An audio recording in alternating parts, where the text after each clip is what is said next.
আসসালামু আলাইকুম। আজকে আলোচনা করব ঢাকা সেন্ট্রাল ইউনিভার্সিটির এডমিশন 2024-25 সম্পর্কে। যেহেতু ঢাকা সেন্ট্রাল ইউনিভার্সিটি একটি স্বতন্ত্র ইউনিভার্সিটি হিসেবে প্রতিষ্ঠিত হয়েছে, পূর্বে এটি ঢাকা বিশ্ববিদ্যালয়ের অন্তর্ভুক্ত ছিল। এর সার্কুলার এখনো প্রকাশ করা হয়নি। আশা করা যায় মে মাসের প্রথম সপ্তাহে, অর্থাৎ মে মাসের প্রথম সপ্তাহে এর সার্কুলার প্রকাশিত হতে পারে।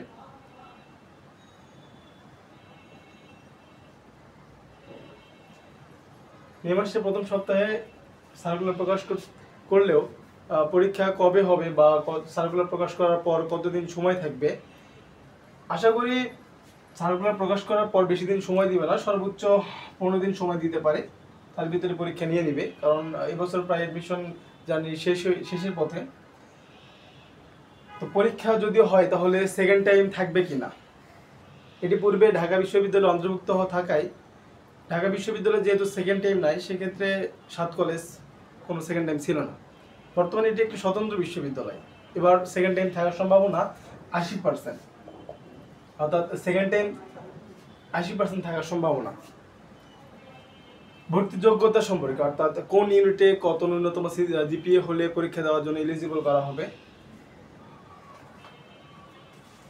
এটা হচ্ছে এ ইউনিট বা বিজ্ঞান ইউনিটের জন্য 7, অর্থাৎ এসএসসি এবং এইচএসসি মার্ক দুইটা যোগ করার যদি কারো 7 হয়, সে এই ইউনিটের জন্য পরীক্ষার জন্য এলিজিবল হবে। এবার আসছে বি ইউনিট, অর্থাৎ কলা এবং আইন অনুষদের জন্য রয়েছে, তারা 6.00, অর্থাৎ কারো যদি এসএসসি এবং এইচএসসি মার্ক পয়েন্ট যোগ করে 6.00 হয়, সে পরীক্ষা দিতে পারবে। এবার সি ইউনিট, সেক্ষেত্রে 6.50, কারো যদি দুইটা এসএসসি এবং এইচএসসি মার্ক যোগ করে 6.50 হয়, সে পরীক্ষা দেওয়ার জন্য এলিজিবল হবে। তবে এখানে বিভাগ পরিবর্তন কোনো ইউনিট থাকবে না, এই 3টা ইউনিটেই পরীক্ষা নেওয়া হবে।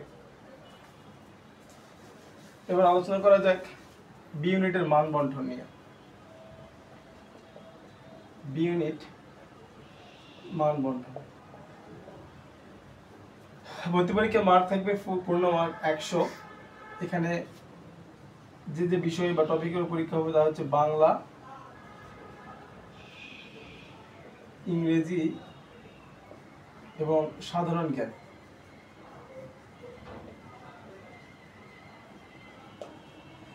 বাংলাতে পরীক্ষার মার্ক থাকতে পারে 25, ইংরেজিতে 25 এবং সাধারণ জ্ঞানে 50। ঢাকা সেন্ট্রাল ইউনিভার্সিটিতে বি ইউনিটে যারা পরীক্ষা দিবে তাদের চান্স পাওয়া খুবই সহজ, কারণ এখানে সাধারণ জ্ঞানে হিউজ পরিমাণ মার্ক আছে 50, এবং প্রশ্ন খুব একটা কঠিন হয় না। জিএসটির মতো প্রশ্ন করা হবে, জিএসটি তো সাধারণ জ্ঞান খুব একটা কঠিন হয় না, সেই হিসেবে আশা করা যায় যারা বি ইউনিটে ঢাকা সেন্ট্রাল ইউনিভার্সিটিতে পরীক্ষা দিবে তাদের চান্স পাওয়া অনেক সহজ। এবং প্রায় সকল ইউনিভার্সিটি পরীক্ষা শেষ হয়ে গেছে, অ্যাডমিশন জানিয়ে এই বছরের জন্য প্রায় শেষের পথে। তো যারা এখন থেকে একটু সিরিয়াস হবে, একটু ভালোভাবে পড়াশোনা করবা, আশা করি ঢাকা সেন্ট্রাল ইউনিভার্সিটিতে সিট হয়ে যাবে।